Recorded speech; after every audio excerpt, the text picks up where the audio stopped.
Avance de Noticias Caracol. 5 de la mañana, 30 minutos. Comenzamos con la histórica presentación de la colombiana Karol G en el Victoria's Secret Fashion Show. La paisa, que fue invitada especial de la marca de lencería, se convirtió en la primera artista latina en participar como show principal de este evento, cantar en español y llevar toda su sensualidad al famoso desfile. Con un traje rojo de encaje y ropa interior del mismo color, la bichota comenzó interpretando Y Bonita, canción de su más reciente álbum Trópico Queta. Y para un final deslumbrante, la bichota no defraudó. Cerró su presentación siendo la primera colombiana en portar las famosas alas del evento, que la acredita desde ahora como uno de sus ángeles.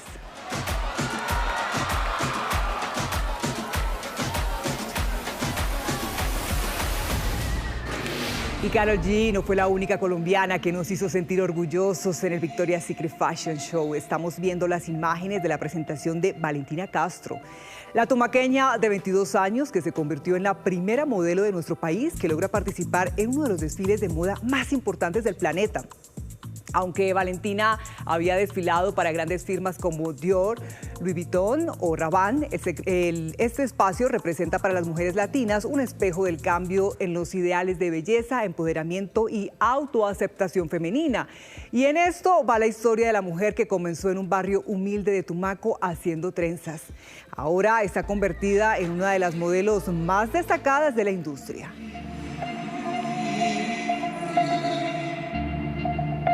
Con estas imágenes y noticias que nos llenan de orgullos como colombianos, les decimos buenos días, bienvenidos. Hoy es jueves 16 de octubre de 2025.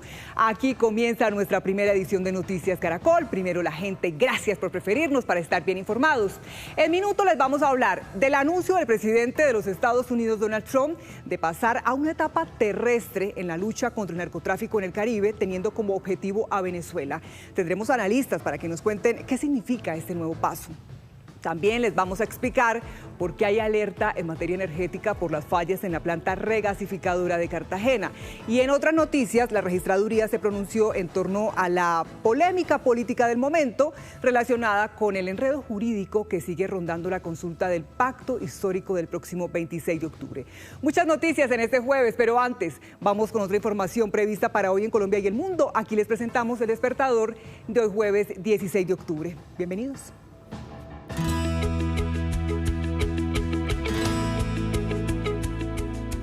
El excomandante de bomberos de Itagüí, Misael David, y Janet Rúa, supervisora del área metropolitana, fueron enviados a la cárcel por la presunta corrupción en 6 contratos suscritos entre las dos entidades. La Fiscalía presentó interceptaciones que dejan en evidencia cómo los imputados habrían liderado la manipulación de estados financieros para favorecer la malversación de fondos. Lo más importante.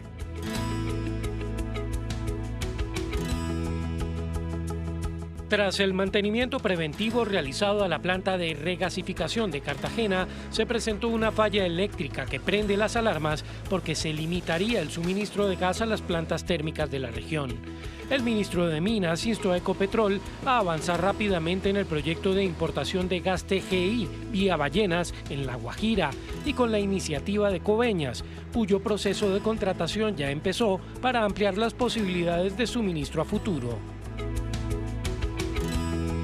El presidente Donald Trump, en medio de la guerra contra el narcotráfico, afirmó que no se descarta lanzar ataques en territorio venezolano contra los traficantes de los carteles. También dio a conocer que autorizó a la CIA para realizar operaciones encubiertas en Venezuela. Para Trump, el gobierno venezolano, en complicidad con bandas delincuenciales, llenó de criminales a su país a través de la migración ilegal. Lo que usted necesita saber.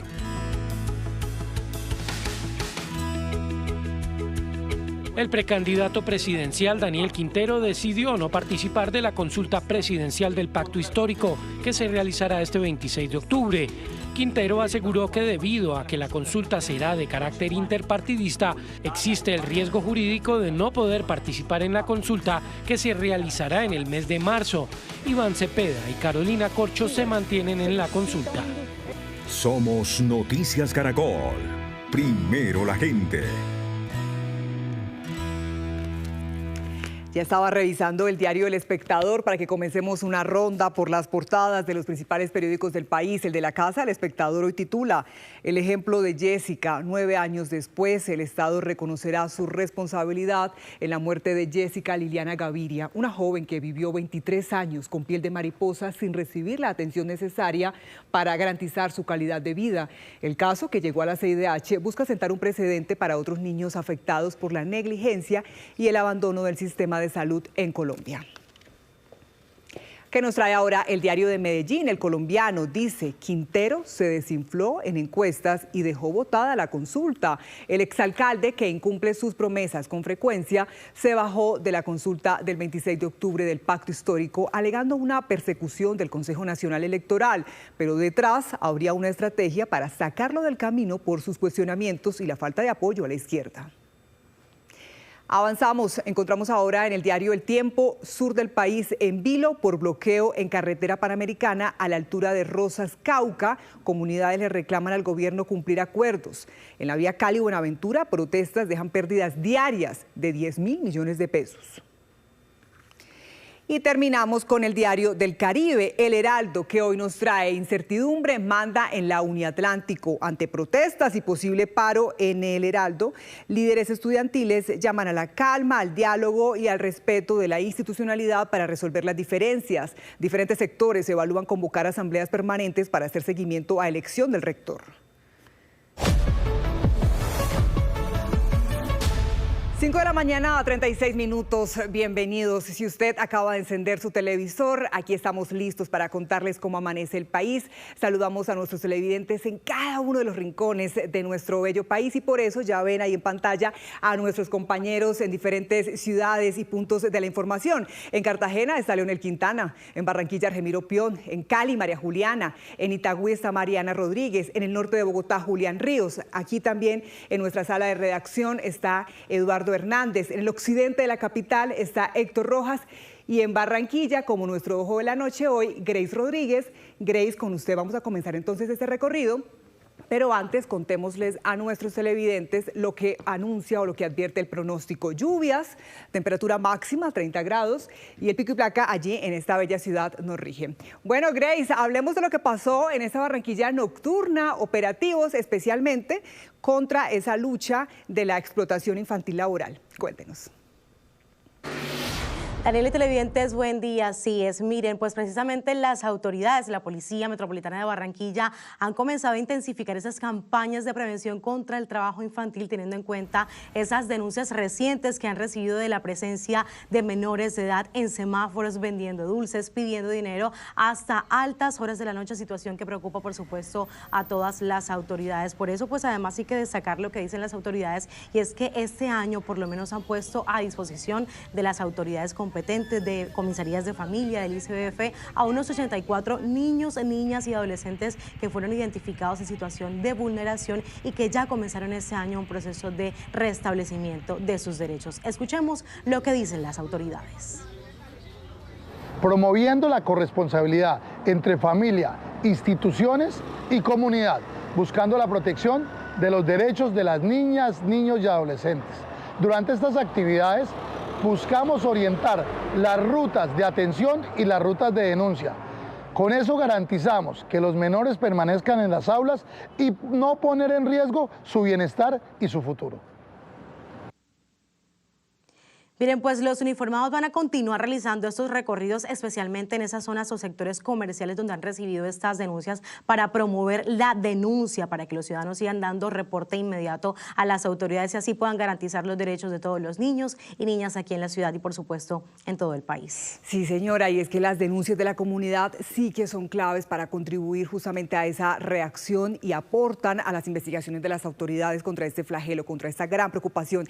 Gracias, Grace. 5 de la mañana, 39 minutos. Pasemos ahora a Bogotá.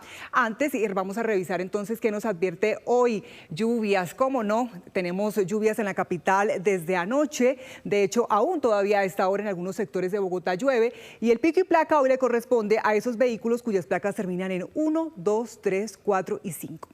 Bueno, se conocieron nuevos detalles del caso que involucra a Luis Alberto Rendón, padre del artista Gracie Rendón, quien recordemos que es acusado por los delitos de tortura y secuestro. Héctor Rojas, usted tuvo de hecho acceso a la audiencia. Cuéntenos detalles de este caso.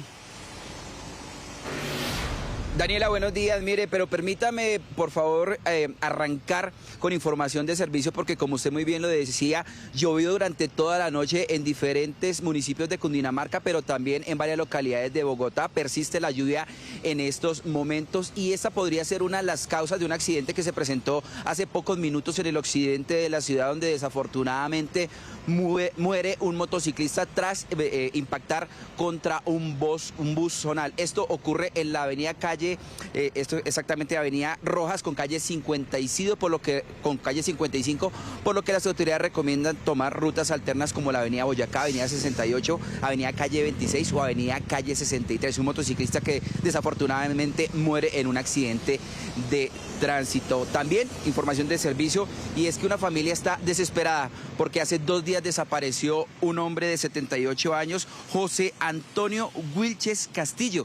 Él se desapareció mientras salía de su casa en la localidad de Usme. Por eso la familia le pide a toda la comunidad, a toda la ciudadanía, si lo han visto a esta persona, a José Antonio Wilches Castillo, comunicarse inmediatamente con las autoridades, pero también con Noticias Caracol, porque ya completa 2 días desaparecido. Y como usted muy bien lo decía, Daniela, ahora sí, información respecto a el papá del artista Gracie Rendón, porque conocimos nuevos detalles y de la investigación que llevaba adelantando la Fiscalía durante 2 años y que fue necesaria la orden de captura contra este hombre al no presentarse a las audiencias, y que las 5 personas que habrían torturado a los empleados de esta finca serían los guardaespaldas de los artistas Mike Bahía y de Gracie Rendón. ¿Qué otros detalles se conocen acerca de esta investigación? En minutos todos los detalles. Gracias, Héctor. Y es que es un caso que tiene varios interrogantes, como usted lo decía. Ya han transcurrido cerca de 2 años de esas investigaciones, entonces más adelante nos contará. 5 de la mañana, 42 minutos. El rescate de 2 menores indígenas que fueron reclutadas por las disidencias de las FARC terminó en un grave enfrentamiento entre miembros de la Jaime Martínez y guardias indígenas. Cuando la comunidad regresaba a su territorio con las 2 niñas recuperadas, fue interceptada por hombres armados de las disidencias que los obligaron a bajar de los vehículos y en medio de disparos intimidatorios volvieron a capturar a las menores. Varios miembros de la Comisión Indígena también fueron llevados por la fuerza. Esta es una noticia en desarrollo. Seguimos hablando de lluvias porque los fuertes aguaceros de las últimas horas provocaron una tragedia en el municipio de Mayama. Eso es el sector de Piluales, en Nariño. Una vivienda fue sepultada por una luz de tierra. La comunidad actuó de manera rápida y logró rescatar a 6 personas. Sin embargo, 2 de ellas fallecieron debido a sus lesiones en el hospital de Mayama.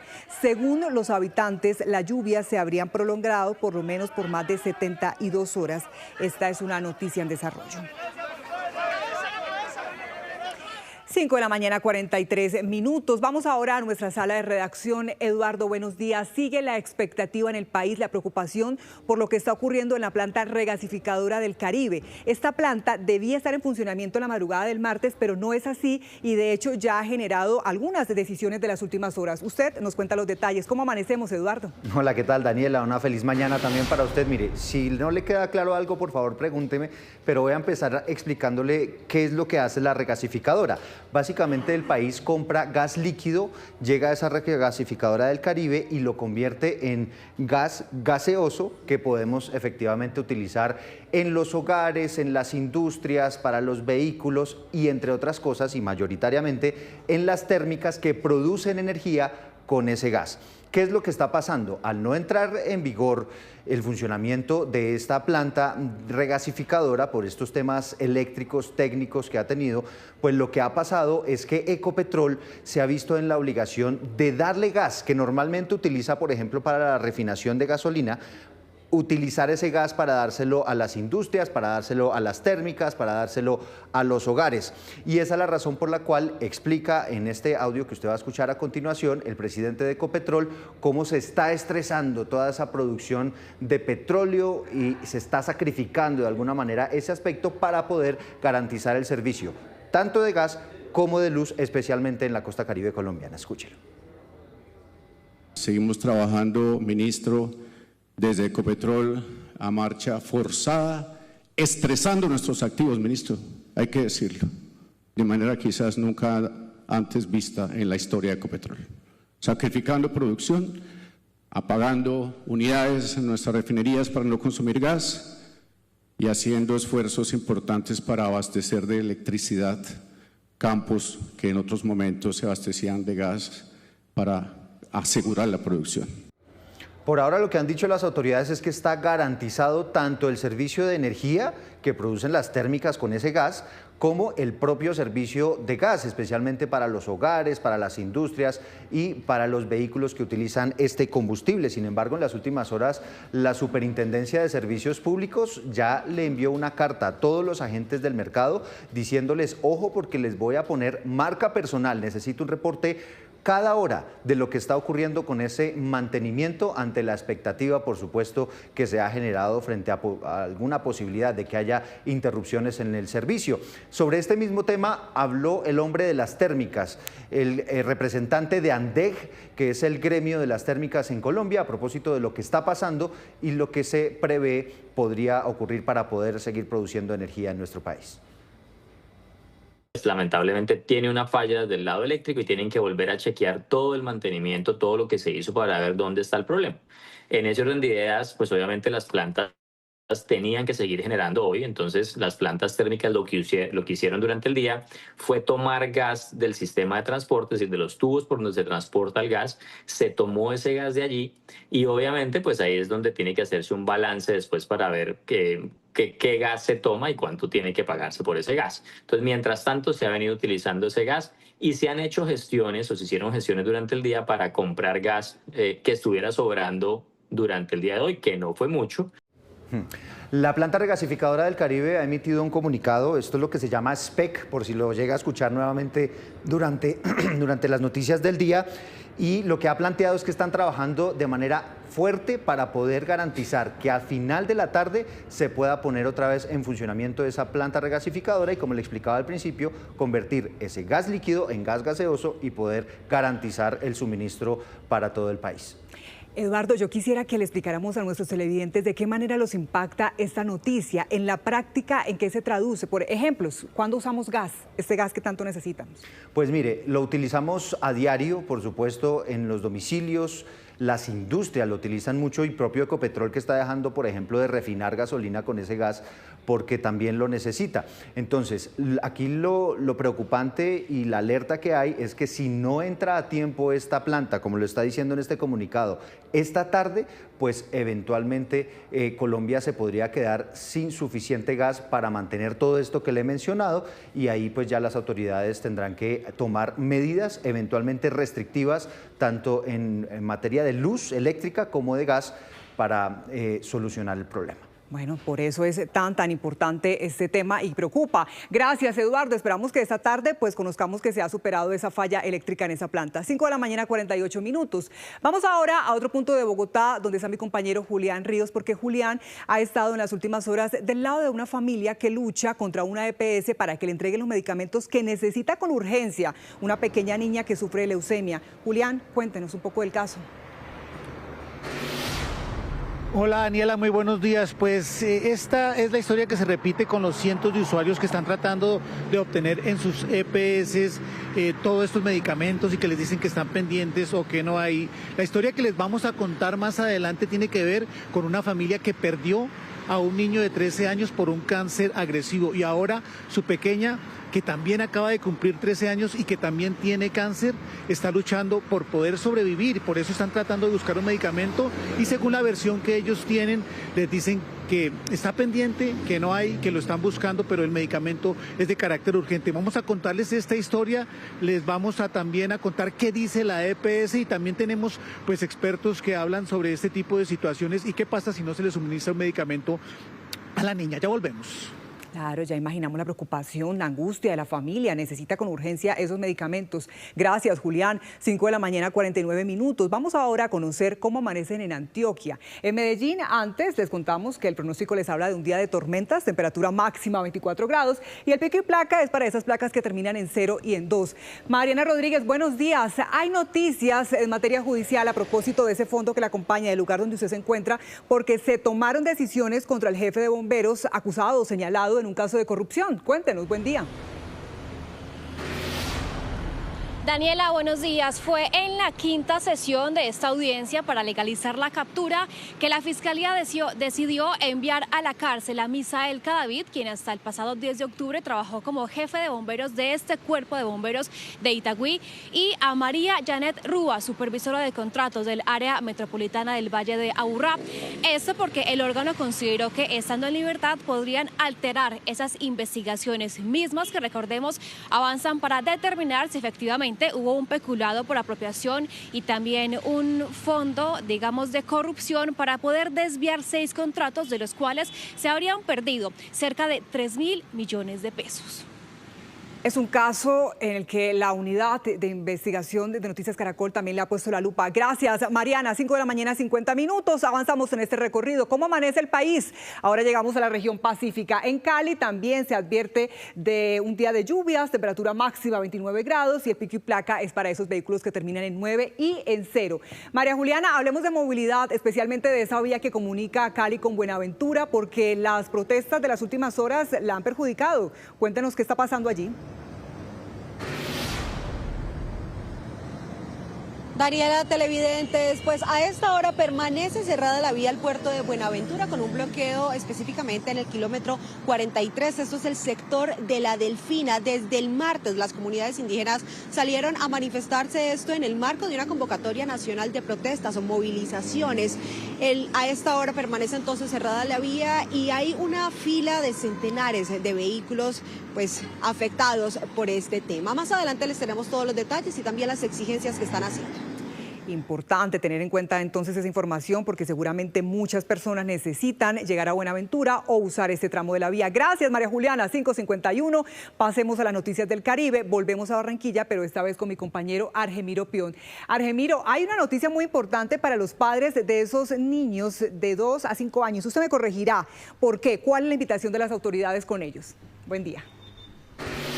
Así es, Daniela, buen día. Mire, hablamos de una buena noticia porque cerca de 25.000 niños acaban de culminar otra etapa del programa de atención integral para la primera infancia que se realiza aquí en la ciudad de Barranquilla, pero siguen habilitados 30.000 cupos para niños de 0 a 5 años, madres gestantes, madres lactantes, quienes en este programa reciben alimentación diaria de calidad, acompañamiento nutricional, atención pedagógica, entre otros. Este programa se ejecuta en 145 centros de desarrollo infantil en 70 barrios aquí en la capital del Atlántico. Niños de 0 a 5 que reciben nutrición, educación, bilingüismo. Atendemos a todos los niños que tengan alguna dificultad en su movilidad, a su mamá que lo cuida. Son 30.000 niños, primera infancia. Programa que viene generando muchos frutos. Desde que mi hijo Matías tiene 2 añitos, ya tiene 4, va para 5. Ha avanzado demasiado. Matías no caminaba, no hablaba, ya dice frases, ya dice palabras, ya distingue muchas cosas. Ha avanzado mucho gracias a sus gestiones, gracias a todos los programas en donde me lo han incluido. Bueno, nos dicen desde el distrito que es muy fácil acceder a este programa de primera infancia. Los interesados solo deben aportar fotocopia del registro civil del niño, fotocopia de documento de identidad del adulto responsable y fotocopia de una factura de servicio público. Qué importante entonces atender este llamado de las autoridades en salud. No solamente estamos hablando de atención a educación, sino también de alimentación, de nutrición, en fin, una atención integral. Gracias, Argemiro. 5 de la mañana, 53 minutos. Pasemos ahora al departamento de Bolívar. En Cartagena habla nuevamente de tormentas, cómo no, ya lo viene advirtiendo el IDEAN. Hasta mediados de diciembre en el país, en gran parte del país, tendremos fuertes aguaceros constantemente. La temperatura máxima en Cartagena será de 30 grados y el pico y placa es para esos vehículos que terminan en 9 y 0. Bueno, Leonel Quintana, Cartagena no solamente es noticia hoy por la expectativa que hay con esa planta regasificadora que está ubicada allí en esta región, sino además por una buena noticia en materia de arte y cultura. Nueva sede para la Universidad de Bellas Artes. Cuéntenos, Leonel, ¿de qué se trata? Daniela, buenos días. La Gobernación de Bolívar va a construir esta nueva sede para la Universidad de Bellas Artes en un edificio de 10 pisos donde antes funcionaba la Lotería de Bolívar. Esto es en el sector de La Matuna, en el centro histórico, específicamente en la Plaza Bencos Piojó. Algunas de las ventajas de esta nueva sede es la ampliación de cobertura y oferta académica, fortalecimiento de la investigación, la cultura y la formación artística, potencial para la acreditación de alta calidad y proyección institucional. El gobernador Yamil Arana amplía detalles. Un edificio totalmente inteligente para que Bellas Artes pueda potencializarse, para que esas expresiones culturales de nuestro departamento puedan tener un acompañamiento en materia de formación y de liderazgo en ese sector. Pero además vamos a tener nuevas carreras, vamos a tener grandes presentaciones y actividades culturales dentro de ese mismo edificio. 60.000 millones de pesos se van a invertir en esta nueva sede de Bellas Artes que estaría lista en menos de 2 años. A las 5 de la mañana, 55 minutos, vamos con un adelanto de las noticias internacionales. Noticias que comienzan en Perú después de registrarse fuertes protestas, manifestaciones que han dejado de hecho un balance preocupante. Andrés Triviño, usted tiene las razones de esta protesta y los balances, cuéntenos. Daniela, ¿qué tal? Muy buenos días. Sí, pues mire, iniciamos allí en la capital peruana porque una persona murió y más de 100 resultaron heridas producto de estas manifestaciones que terminaron en disturbios entre los manifestantes y las fuerzas policiales. Y es que mire, estas personas están protestando en contra de la corrupción, la violencia y la llegada al poder de José Gerí, luego que la semana pasada Dina Boluarte fuera destituida por el Congreso. Recordemos, y hay que llamar la atención sobre esto, que estas manifestaciones son impulsadas por un grupo llamado Gen Z, que ya han llevado protestas en diferentes países como Bangladesh y Madagascar, donde han logrado derrocar a estos gobiernos. Y cambiamos de tema, ahora hablamos de la tensión que hay entre Venezuela y Estados Unidos. El régimen de Nicolás Maduro acusó a Washington de orquestar un golpe de Estado. Todo esto después que Trump hiciera 2 importantes anuncios. El primero de esto es que autorizara operaciones encubiertas por parte de la CIA dentro de territorio venezolano, y el segundo es que también dijera que considera operaciones terrestres dentro de este territorio. Todo esto en medio de la operación militar que ya desplegó en el Caribe y que promete con ahora ser terrestre. También ayer hubo tensión en Venezuela luego que fueran reportados 3 bombarderos estadounidenses B-52H sobrevolando en cercanías de las costas venezolanas, un hecho que provocó que Venezuela respondiera con 2 aviones F-16 para sobrevolar este territorio. En minutos tendremos mucha más información de estas y otras noticias que suceden en el mundo.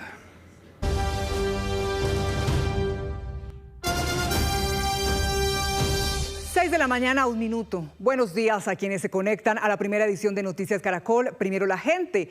Hoy es 16 de junio de 2025. En minutos ampliaremos la información sobre la más reciente decisión del presidente Donald Trump, quien está considerando acciones militares terrestres en Venezuela, según él, para combatir el narcotráfico, y al tiempo autorizó operaciones encubiertas de la CIA en ese vecino país. Con parte de este equipo de periodistas que ustedes ven en sus pantallas, vamos a desarrollar las principales noticias de Colombia y el mundo aquí en su primera edición. Pero arrancamos con el daño eléctrico en la planta regasificadora del Caribe, que pone en riesgo la entrega de gas natural a los hogares pequeños, a comercios y la generación de energía en algunos departamentos. Leonel Quintana, volvemos con usted. Cuéntenos entonces qué es lo último, qué se conoce. Daniela, buenos días. La Sociedad Portuaria El Callao, SPEC, ha informado que todo su equipo y personal especializado está trabajando arduamente para poder restablecer la operación de regasificación. De acuerdo con los últimos informes técnicos que han venido haciendo, ellos terminarían esos trabajos de mantenimiento al finalizar la tarde de hoy. En un comunicado ellos advierten también que han mantenido comunicación con las autoridades permanentemente y los agentes del mercado, con quienes también están muy agradecidos. Además, informan que van a estar entregando detalles de cómo van esos trabajos para que la comunidad esté tranquila. Nuestra compañera Laura Rojas tiene el siguiente informe. En la costa caribe colombiana, la planta de regasificación de Cartagena sufrió una falla eléctrica justo tras un mantenimiento preventivo, lo que amenaza con limitar el suministro de gas a las plantas térmicas de esa región. Entonces, lo que se hace ahorita es extenderse paulatinamente las medidas que hemos mantenido durante 5 días para pues poder, insisto, cerrar satisfactoriamente el tiempo de mantenimiento. Ecopetrol ha aumentado la entrega de gas como resultado de estas disrupciones. Hay que decirlo, de manera quizás nunca antes vista en la historia de Ecopetrol. Sacrificando producción, apagando unidades en nuestras refinerías para no consumir gas y haciendo esfuerzos importantes para abastecer de electricidad campos que en otros momentos se abastecían de gas para asegurar la producción. Entonces, todavía no podemos dar el parte de victoria.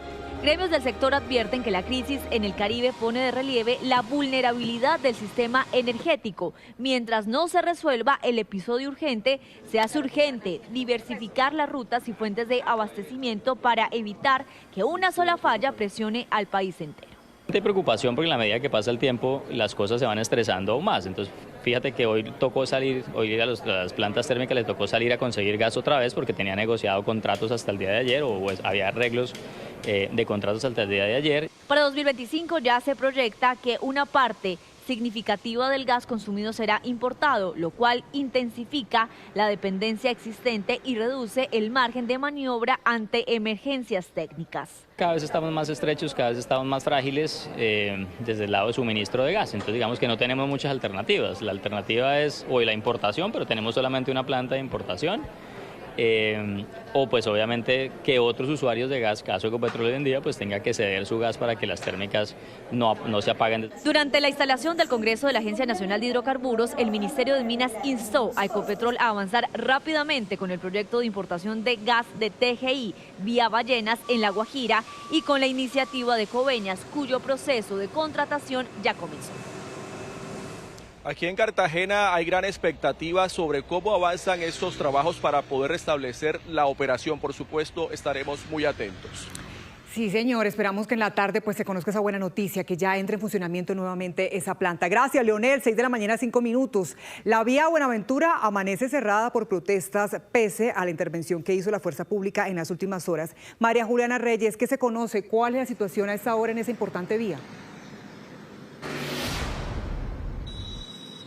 Daniela, televidentes, pues específicamente en el kilómetro 43 se encuentra este bloqueo hacia la vía al puerto de Buenaventura. Un bloqueo que inició el martes por parte de comunidades indígenas que manifiestan que hace parte de una convocatoria nacional para hacerle exigencias al gobierno nacional también por el tema de tierras. Ya usted lo manifestaba, lo que ha acontecido en estos últimos 2 días es que durante una hora los encargados de estas protestas pues habilitaron el paso de los vehículos, sin embargo nuevamente volvieron a cerrarla. Ayer también pues la fuerza pública tuvo que habilitar a la fuerza esta vía, sin embargo nuevamente la volvieron a bloquear. Por eso hasta ahora permanece el bloqueo y la fila hacia el puerto de Buenaventura de los vehículos puede extenderse hasta 4 kilómetros según lo que nos han informado. Las afectaciones a nivel económico son bastante grandes. El puerto de Buenaventura puede estar dejando de recibir al menos 10.000 millones diariamente por estos bloqueos. Escuchamos lo que manifiestan desde el Comité Empresarial e Intergremial del Valle del Cauca. Respetamos, por supuesto, el derecho a la protesta, pero usted debe ejercerse sin afectar los derechos a la libre movilidad, al acceso a servicios de salud, a asistir a las aulas educativas, a asistir al trabajo, etc. Estos cierres reiterados, que en todo el país suman más de 2.000 desde el año 2023, según Colfecar, generan pérdidas, desempleo y deterioran la competitividad del país. Exigen entonces la presencia del gobierno nacional debido a las exigencias y por el incumplimiento del gobierno nacional que están haciendo las comunidades indígenas en esta zona. Es importante también manifestar, desde la terminal de Cali dijeron que al menos 200 personas ayer no pudieron viajar hacia el puerto de Buenaventura. Esa sería la información y bueno, más adelante les estaremos contando qué pasa con este bloqueo. Y quiero agregar a esas millonarias pérdidas que usted mencionaba, María Juliana, es que el puerto de Buenaventura es el más importante de Colombia y uno de los 10 más importantes de América Latina. Gracias, 6 de la mañana, 7 minutos. Pero además de esa vía que nos contaba María Juliana, en el Cauca, la vía panamericana también ha registrado cierres intermitentes. Y allí, además, hay otra grave noticia. En ese departamento, escuchen esto, 2 niñas que habían sido rescatadas de las manos de la guerrilla fueron nuevamente reclutadas. Fernando Rojas, cuéntenos qué está pasando, qué se sabe. Daniela, muy buenos días. Mire, frente al tema de la vía panamericana, le cuento que ha venido siendo interrumpida la movilidad con cierres intermitentes desde el pasado martes. Se cierra durante el día y durante la noche se permite la movilidad. Precisamente a esta hora se encuentra la vía habilitada, pero muy seguramente hacia las 9, 10 de la mañana volverá a ser cerrada hasta las 5, 6 de la tarde y nuevamente pues volverá a aperturarse durante la noche. Ahí las comunidades comunidades campesinas del macizo colombiano exigen el cumplimiento de acuerdos con el gobierno nacional. Asimismo protestan por la presencia militar en el macizo y otros puntos que tienen que ver con incumplimiento de acuerdos. Otra situación que se presenta muy delicada aquí en el departamento del Cauca fue lo que sucedió con 2 menores de edad que estaban desaparecidas desde hace varios días. Las comunidades indígenas se organizaron en el norte del Cauca y las encontraron en la parte alta del municipio de Suárez. Gracias a la presión ejercida por las comunidades indígenas, estas fueron rescatadas, pero desafortunadamente cuando regresaban en una caravana humanitaria con las 2 menores rescatadas, esta caravana fue detenida por disidentes de la Jaime Martínez en el sector de Timba. Ahí se presentaron hechos confusos y en medio de disparos pues se llevaron nuevamente a las 2 menores que a esta hora se encuentran reclutadas por las disidencias de las FARC de Iván Mordisco. Pues a tiros y con fusil y todo y para poder asimismo pinchar el resto de los carros para que no se pudieran tener la movilidad y moverse pues para hacer las acciones correspondientes. Entonces dejan los otros carros pinchados ahí en el sitio y devuelven el carro del coordinador y en eso pues obviamente devuelven las niñas hacia la parte alta. Entonces estamos en asamblea permanente con las comunidades de la zona y a la espera de la orientación también de los derechos humanos y las entidades de gobierno que les hacemos ese llamado para que también nos apoyen en esta acción porque hay que seguir y las niñas no las podemos dejar allá. Mire, desafortunadamente estas 2 menores hacen parte de una larga lista de niños, niñas y adolescentes indígenas reclutados aquí en el departamento del Cauca. Según la Defensoría del Pueblo, entre el 2024 y hasta junio del 2025 son 598 niños en Colombia reclutados de manera forzada. De esos 598, 371 son niños indígenas del departamento del Cauca. Más de la mitad, gracias Fernando, muy grave. 6 de la mañana, 10 minutos, cambiamos de tema porque una familia en Bogotá está batallando contra una EPS para que le entregue los medicamentos a su pequeña hija que padece leucemia. Julián Ríos, ¿qué le dice la familia? ¿Cuál es la razón? ¿Por qué no les entregan los medicamentos y qué dice la EPS?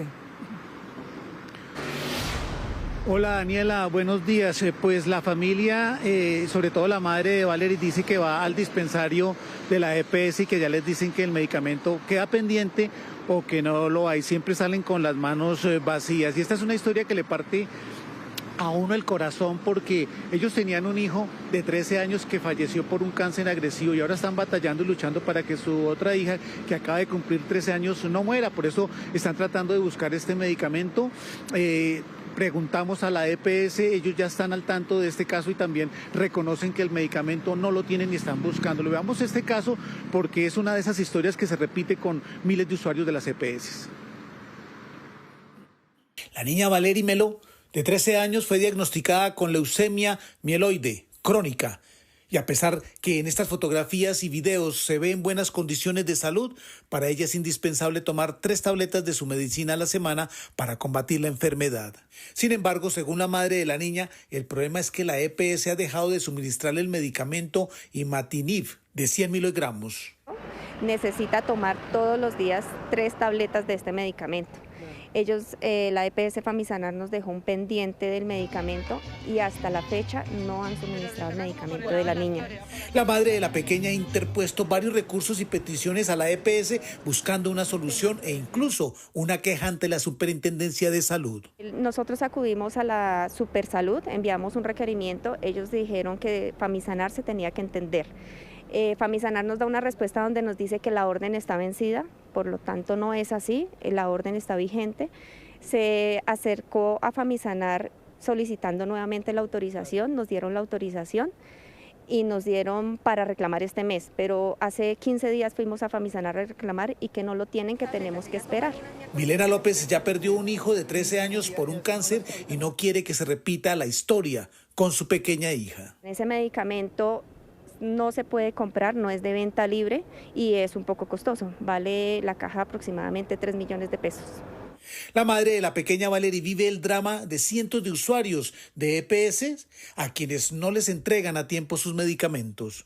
Consultamos a la EPS, que nos informó que ya tuvo contacto con la madre y están revisando el caso para poder ayudarle y brindarle una solución.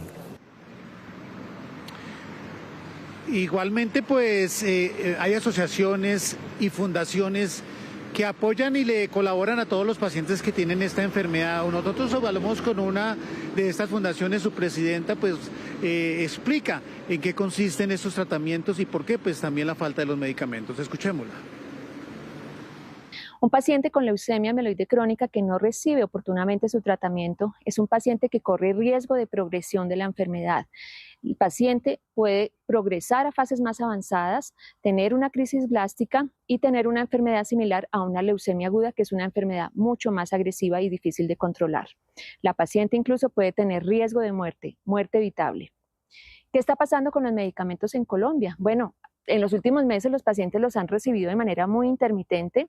Algunas marcas incluso se han retirado del canal institucional, otras estaban disponibles hasta hace poco, pero al parecer estamos ante un desabastecimiento general porque hemos recibido quejas y quejas de muchos pacientes que no están recibiendo su terapia de manera oportuna.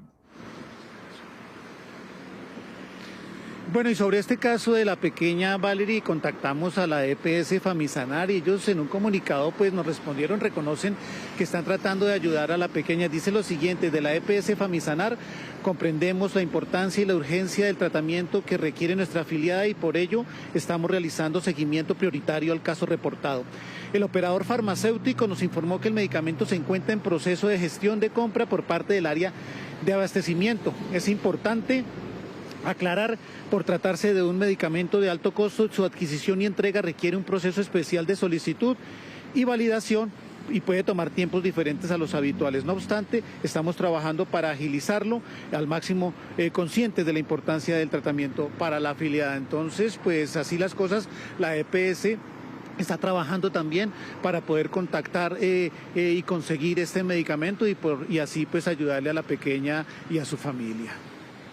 6 de la mañana a 32 minutos. Ahora desde nuestro sofá retomamos el desarrollo de la agenda informativa del día. Nicolás, buenos días. ¿Cómo amanece? Buenos días, muy bien. Triste por lo de la selección, pero bien, gracias a Dios. Lo imaginé, lo pensé porque usted es muy seguidor del fútbol colombiano.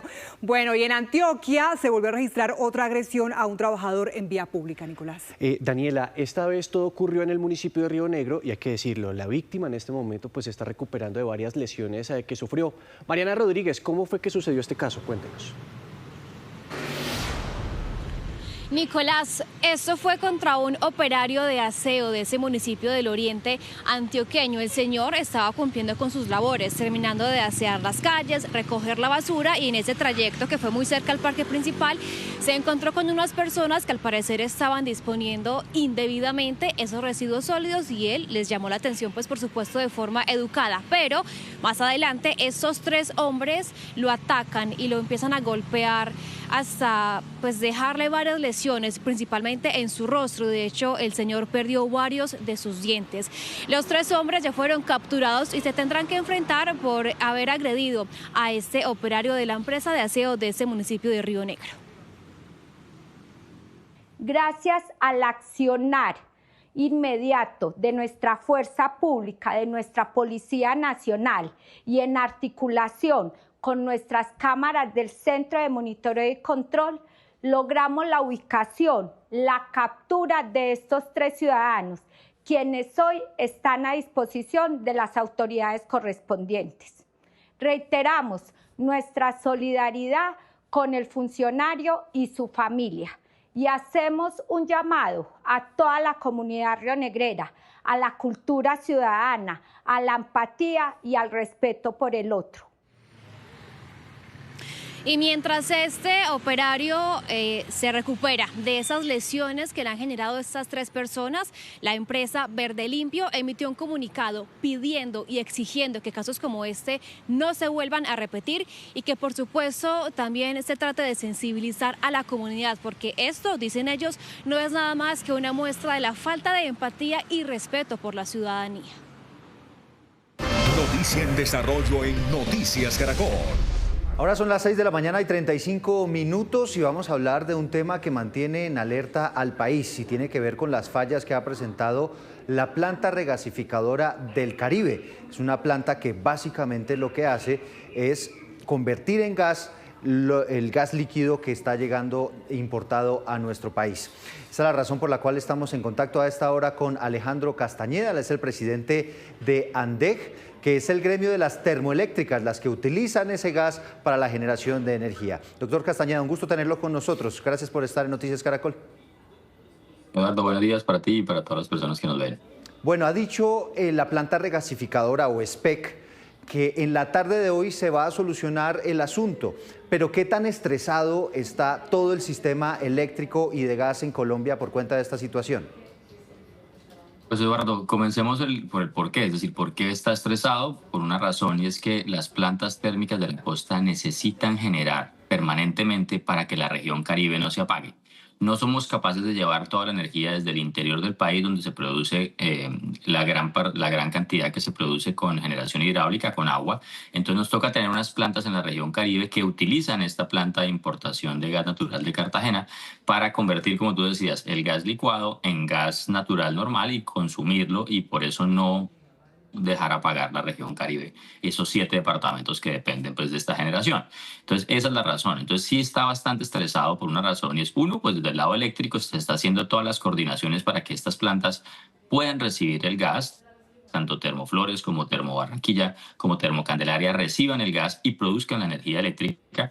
Y obviamente desde el lado de gas la situación es mucho más compleja, porque desde el lado de gas lo que está sucediendo es que como la planta no ha podido entrar en operación nuevamente y esperamos que esté en operación al final de la tarde de hoy, Ecopetrol es el que tiene que sacrificar el uso de su gas para entregárselo a estas plantas térmicas, como lo dijo el ministerio ayer, nuevamente extendiendo las medidas que había sacado el miércoles pasado. Con esto entonces Ecopetrol lo que hace es que no consume su gas, sino que tiene que entregárselo a estas plantas térmicas para que la región Caribe no se apague.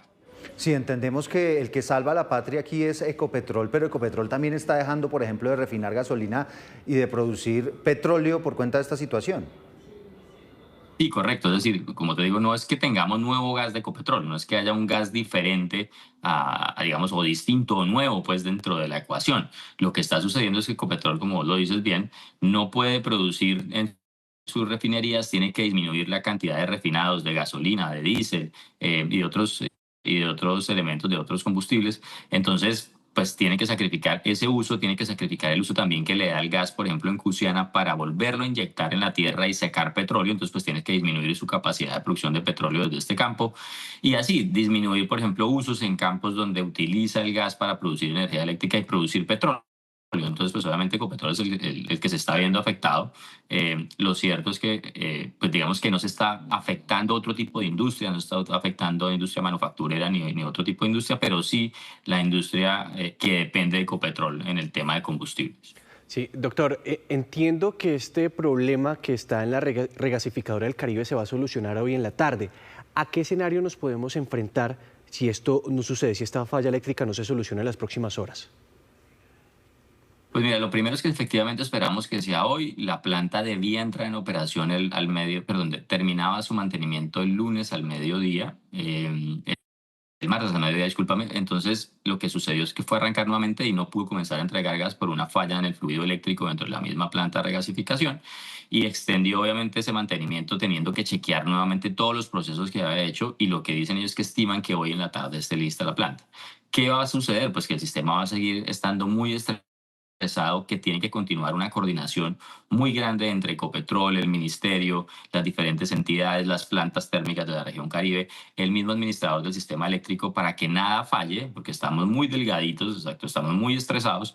Entonces, eso es lo que tiene que pasar, tiene que haber muchísima coordinación. Si eso se sigue extendiendo, pues obviamente lo que supongo yo es que el ministerio sigue ampliando las medidas que tomó desde el miércoles pasado, sigue diciéndole a Ecopetrol que priorice la entrega de gas a las térmicas, porque ahí lo que se está evitando, Eduardo, es que la región Caribe afecte a más de 3 millones de hogares desde el punto de vista de no entregarles energía eléctrica y que tengan un racionamiento. Es decir, imagínate 7 departamentos de la región Caribe apagados durante 4 o 5 horas al día. Pues eso es lo que está tratando el ministerio de evitar que suceda. Esa es la situación, y por eso lo estresante del momento. Sí, pero escuchábamos al presidente de Ecopetrol explicar también que no lo podría soportar por mucho tiempo. ¿Cuánto se prevé, cuánto se estima que pueda estar soportado por Ecopetrol esta emergencia en caso tal de que esta tarde no entre en funcionamiento esa planta de SPEC? Y de ser así, el riesgo para el sistema energético del país a mediano plazo, ¿cuál sería? Pues ahí digamos que lo preocupante sería, uno, pues que se disminuye la cantidad de producción de petróleo en el día a día. Entonces eso es una afectación desde el punto de vista de ingreso para Ecopetrol, porque eso es disminuir sus exportaciones, pero también obviamente habría una afectación desde el punto de vista de producción de combustibles. Entonces la situación sería: no puedo refinar en Barrancabermeja, no puedo refinar en Cartagena, me tocaría comenzar a importar combustibles como la gasolina y el diésel en cantidades mucho más grandes de la que soy capaz de la que puedo importar en este momento. Entonces tendríamos una afectación desde ese lado. Esa es la situación. Ecopetrol es el que tiene que evaluar y es el que tiene que decir qué tan grave para él y para sus finanzas es esta situación y cuánto lo puede aguantar. Lo que esperamos todos es que la planta hoy quede lista y tengamos gas disponible en horas de la noche. Pues mucha expectativa frente a lo que va a ocurrir efectivamente esta tarde, doctor Castañeda. Muchas gracias por estas explicaciones. A ustedes por la invitación. Muchas gracias. 6 de la mañana, 41 minutos. En otras noticias, tras 12 horas de debate, la Cámara de Representantes aprobó el presupuesto general de la Nación para el 2026 por un monto de 546 billones de pesos. Sin embargo, ahora todo depende del Senado, quien debe aprobar la iniciativa antes del 20 de octubre. En medio de ires y venires, se cercenó 10 billones de pesos. La Cámara de Representantes aprobó el presupuesto general de la Nación para el 2026 por un monto de 546,9 billones de pesos, de los cuales 358 billones son para gastos de funcionamiento, 100 billones para deuda y 88,4 billones para inversión. El gobierno no queda contento al 100% porque quería un presupuesto de 556. El Congreso tampoco queda contento al 100% porque presentó proposiciones que superaban las expectativas del monto presupuestal. Así que aquí lo que tenemos es una concertación donde todos cedimos. Por su lado, el ministro de Hacienda explicó los ajustes que le hicieron al monto inicialmente propuesto por el gobierno.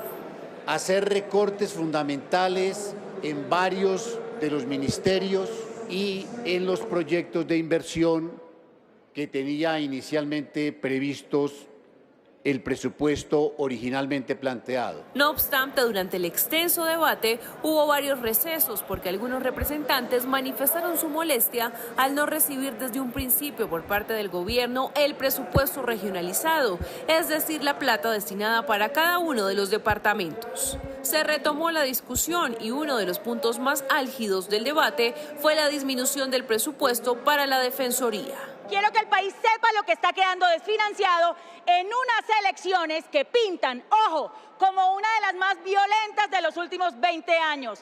Sistema de alertas tempranas, capacidad de respuesta humanitaria ante fenómenos, por ejemplo, de desplazamiento forzado, violencia de género. Finalmente, a las 9 de la noche, la Cámara dio luz verde al presupuesto y sin ninguna modificación al texto radicado en segundo debate. Pero al parecer, la piedra en el zapato para el presupuesto es el Senado.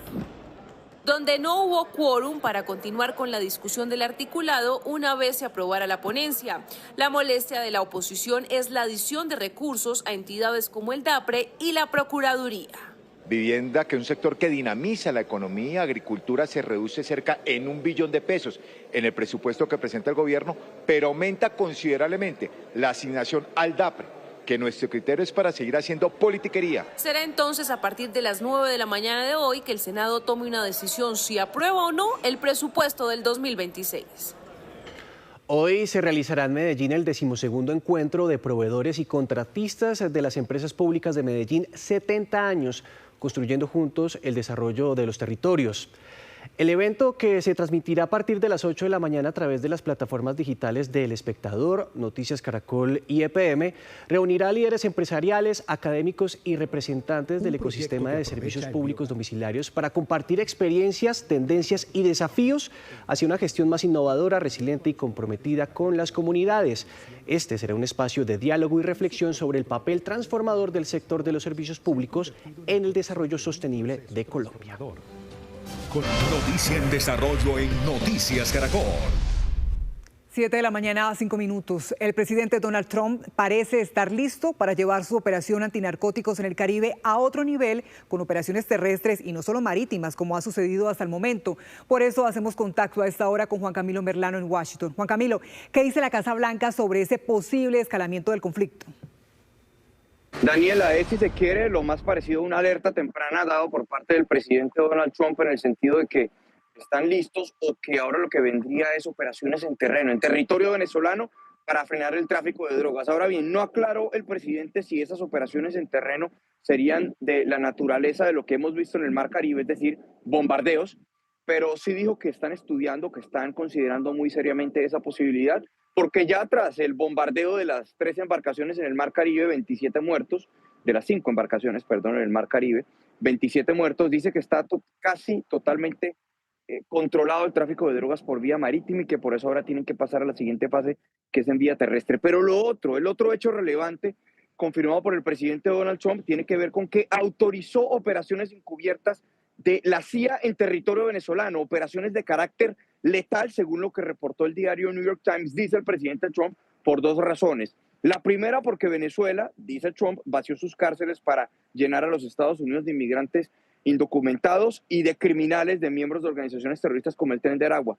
Pero la segunda tiene que ver con el tráfico de drogas, que dice Trump, muchas de esas drogas vienen desde el territorio venezolano. Veamos más de lo que decía el mandatario estadounidense desde el despacho Oval sobre esos operativos en terreno. ¿Cuál es el próximo paso en esta guerra contra la droga? ¿Están considerando ataques en tierra? Bueno, no lo diré exactamente, pero ciertamente estamos considerando hacerlo en tierra, porque por mar va muy bien, bajo control. Y desde hace un par de días no hay botes que no sean detectados, y esa es una buena cosa. También le preguntaron al presidente Trump si la CIA estaba autorizada para sacar a Nicolás Maduro, y él dijo que esa era una pregunta ridícula, o que era ridículo que él respondiera a esa pregunta, pero que siente que Venezuela está sintiendo la presión. Y es cierto, están sintiendo la presión. Escuchemos lo que dijo en las últimas horas Nicolás Maduro desde Caracas. No a los golpes de Estado dados por la CIA, que nos recuerda tanto a los 30.000 desaparecidos por la CIA en los golpes de Estado contra Argentina, al golpe de Estado de Pinochet y los 5.000 jóvenes asesinados y desaparecidos. ¿Hasta cuándo golpes de Estado de la CIA? América Latina no los quiere, no los necesita y los repudia. Como parte de este escalamiento de los Estados Unidos, en las últimas horas se presentó un hecho llamativo en el Mar Caribe. Concretamente fue en las inmediaciones o en lo que es conocido como el FIR de Maiquetía, que es una zona de influencia o de reconocimiento aéreo que está a tan solo unos 250 kilómetros de Caracas. 3 aviones bombarderos de Estados Unidos tipo B-52H estuvieron volando en esta zona en círculos por cerca de 2 horas. En todo momento tuvieron sus radares encendidos e incluso se les pudo hacer seguimiento a su ruta. No está claro qué era lo que estaban haciendo, pero sí duraron allí 2 horas volando en círculos. Juan Camilo, es que esta noticia que llega desde la Casa Blanca tiene unas implicaciones a nivel nacional también, porque lo que ha señalado recientemente Maduro es que va a militarizar algunos estados que son cercanos a Colombia. Y para hablar sobre todo este contexto nos conectamos con Víctor Mijares. Él es profesor de la Universidad de los Andes y también experto en ciencias políticas y en políticas internacionales. Víctor, bienvenido acá a Noticias Caracol. Gracias por la invitación. Uno escucha a Donald Trump hablar sobre la luz verde a la CIA para operaciones terrestres en Venezuela y uno lo que entiende es que es inminente un ataque vía terrestre por parte de Estados Unidos al régimen de Nicolás Maduro. Es así, parece que es inminente, lo que no sabemos es exactamente la naturaleza del ataque, de qué forma se va a presentar esto, qué tipo de ataque estamos hablando o qué formas de ataque vamos a presenciar. En algunos casos podría ser mucho más público, como lo que hemos visto con los botes, con los narcobotes, o en otros casos podría ser más bien operaciones encubiertas que generen inestabilidad y que por supuesto traten de generar mayor presión dentro del entramado que le permite a Maduro gobernar Venezuela. Entonces, pareciera que efectivamente esto va a ocurrir, lo que no sabemos es exactamente bajo qué metodología, bajo qué modalidades esto podría presentarse. Y esa fase terrestre de la que habla el presidente Donald Trump podría ser, en caso tal de lograrse sacar a Maduro del poder, previa y después posterior, quedándose en Venezuela un tiempo, ¿o cómo usted lo analiza, cómo lo interpreta?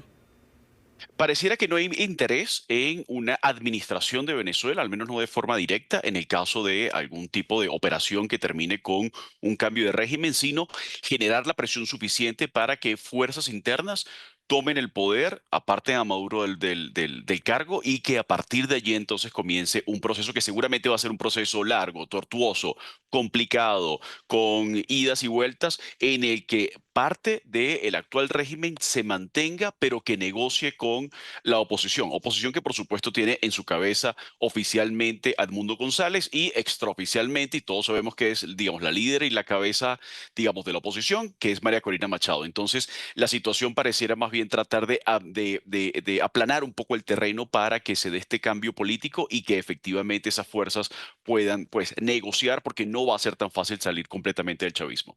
Claro, profesor Mijares, pero lo cierto es que Estados Unidos, o puntualmente la Casa Blanca, está mostrando los dientes. Y esta luz verde que da para operaciones terrestres por parte de la CIA, pues puede tener unas implicaciones generales en el mapa geopolítico, por ejemplo, con aliados como China, como lo son Irán, como lo es Turquía o incluso como lo es Rusia en Venezuela. ¿Estos actores cómo podrían mesurar un poco estas decisiones que está tomando la Casa Blanca?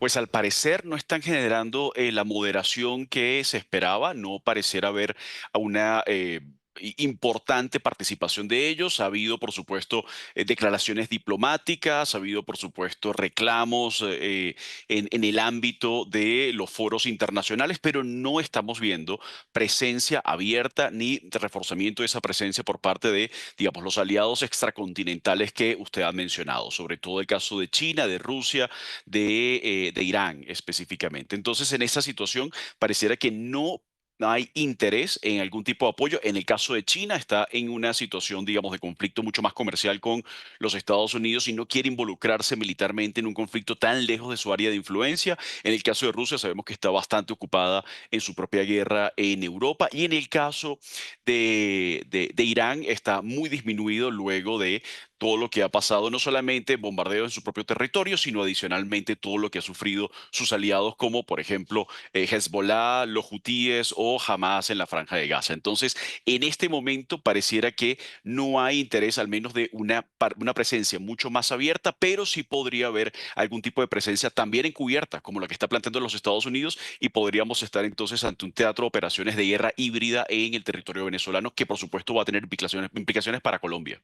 Profesor Mijares, me quiero detener en esto último también que usted mencionaba sobre esa relación o la injerencia que tiene Donald Trump en conflictos como por ejemplo el de Rusia con Ucrania, es decir, que está teniendo efecto para que de alguna manera Rusia se quede quieto y no muestre ese respaldo a Venezuela. Pues no pareciera haber un acuerdo tan abierto entre ellos. Muchas veces se ha hablado acerca de la posibilidad de que pudo haber algún tipo de acuerdo en la cumbre de Alaska, pero no pareciera que esto haya sido acordado. Por el contrario, parece estar jugando un poco a lo que juegan las grandes potencias, ¿no? Las grandes potencias juegan mucho a tratar de controlar mi propia región y evitar que tú controles la tuya. Entonces, en ese sentido, pues Venezuela ha funcionado como un proxy, como un área, digamos, de proyección de intereses, en este caso rusos desde hace tiempo, pero está muy disminuido. Rusia está mucho más enfocada en su propio territorio, está mucho más enfocada en lo que ellos llaman el extranjero cercano, es decir, su área de geopolítica inmediata, mientras que lo que sabemos por parte de los Estados Unidos es que está un poco menos interesado el gobierno de Trump en mantenerse en una posición activa en el teatro de operaciones de Europa Oriental. Por supuesto, está proveyendo armas, pero está dejando cada vez mayor responsabilidad sobre los hombros de los europeos, y lo que sabemos acerca de filtraciones de lo que podría ser el próximo documento de estrategia de defensa nacional de los Estados Unidos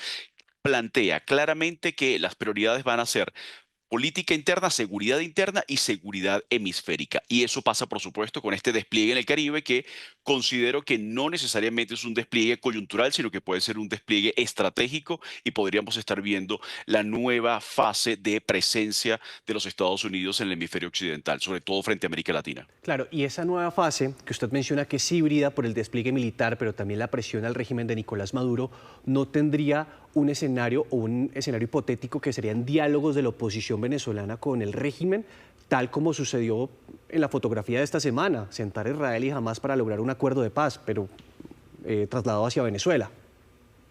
Sí, desde luego, pero la idea y la doctrina que está detrás de todo esto, y la ha planteado Pete Hegseth, la ha planteado Marco Rubio, lo dice abiertamente Donald Trump, es el de la paz a través de la fuerza. Es decir, no sentarse a negociar en condiciones de igualdad, sino disminuir, llevar a su mínima expresión al adversario para poder entonces negociar en unas condiciones mucho más ventajosas. Por eso es que pienso que efectivamente se podría estar pensando y se podría estar planeando es una reducción de las capacidades de gobernabilidad por parte del régimen de Maduro, dejar entonces una situación en donde, por supuesto, los militares venezolanos tendrán que tomar una decisión, tendrán que alinearse o no ante un nuevo escenario, y a partir de allí, en el caso de que esto se logre, tener entonces que negociar una nueva fórmula de gobernabilidad en Venezuela. Los cambios en Venezuela, insisto yo en esta idea, van a ser siempre cambios muy dolorosos, de largo plazo y por supuesto con muchos riesgos, digamos, alrededor de sí mismos.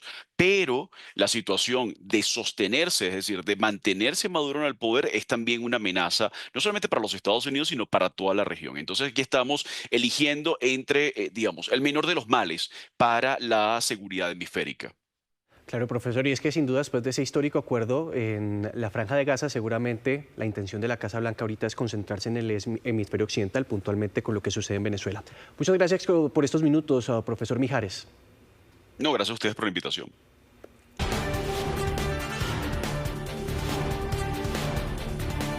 A las 7:26 de la mañana llegan 5 temas que están previstos en la agenda informativa del día. Tema 5. Uruguay aprobó la ley de la eutanasia con amplia mayorías en el Senado tras 10 horas de debate, lo que convierte a dicho país en el primero en Latinoamérica en despenalizar la eutanasia por vía legislativa. Colombia y Ecuador lo han hecho mediante sentencias de tribunales supremos. Ahora la ley Muerte Digna otorgará a pacientes terminales y que cumplan con ciertos requisitos las herramientas para finalizar su vida. Cuarto tema, la constancia que firmó un amplio grupo de congresistas en rechazo al ataque del ministro de Justicia, Eduardo Montealegre, contra el Procurador General de la Nación, Gregorio El Hach, quien ordenó abrir una indagación preliminar contra el ministro por presunta participación en política. Luego que Montealegre advirtiera que denunciará al procurador por prevaricato, los parlamentarios señalan que esas manifestaciones lesionan la honra y el buen nombre de la autoridad legítimamente investida y constituyen un agravio a la institucionalidad democrática del país. Agregan que esa actitud desconoce la naturaleza y la autonomía constitucional de la Procuraduría como órgano de control. El tema 3 es el anuncio de la Superintendencia de Industria y Comercio de imponer sanciones por más de 8.000 millones de pesos a la DIMAYOR y a 5 clubes del fútbol profesional colombiano por prácticas anticompetitivas que limitaron la libre movilidad de jugadores y afectaron la competencia en el mercado laboral deportivo. La medida afecta al Club Deportivo Boyacá Chico Fútbol Club S.A., Unión Magdalena S.A., Asociación Deportivo Pasto, también al Envigado Fútbol Club S.A. y al Club Deportivo Atlético Fútbol Club S.A. Segundo tema. La decisión de la Cámara de Representantes de aprobar el presupuesto general de la Nación para el 2026 por un monto de 546 billones de pesos. 358 billones serán destinados para gastos de funcionamiento, 100 billones para deuda y 88,4 billones para inversión. El futuro del presupuesto dependerá del Senado de la República, que debe comenzar esta iniciativa antes del 20 de octubre.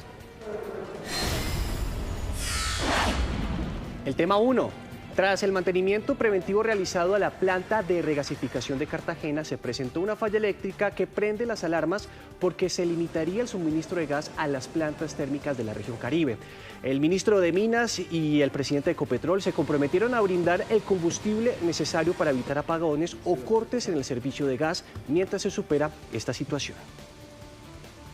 Noticia en desarrollo en Noticias Caracol. Se conocieron nuevos detalles del caso que involucra a Luis Alberto Rendón, padre del artista Gracie Rendón, quien es acusado de los delitos de tortura y secuestro simple por hechos ocurridos en su casa de Llano Grande, en Antioquia. Héctor Rojas, ¿qué dijo la fiscal durante la audiencia? ¿Qué se conoce?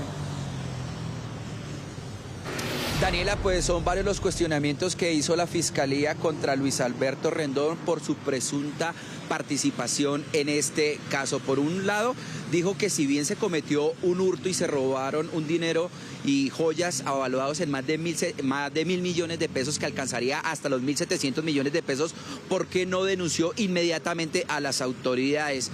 Ha dicho la Fiscalía que Luis Alberto Rendón quiso hacer justicia por mano propia. ¿Por qué razón?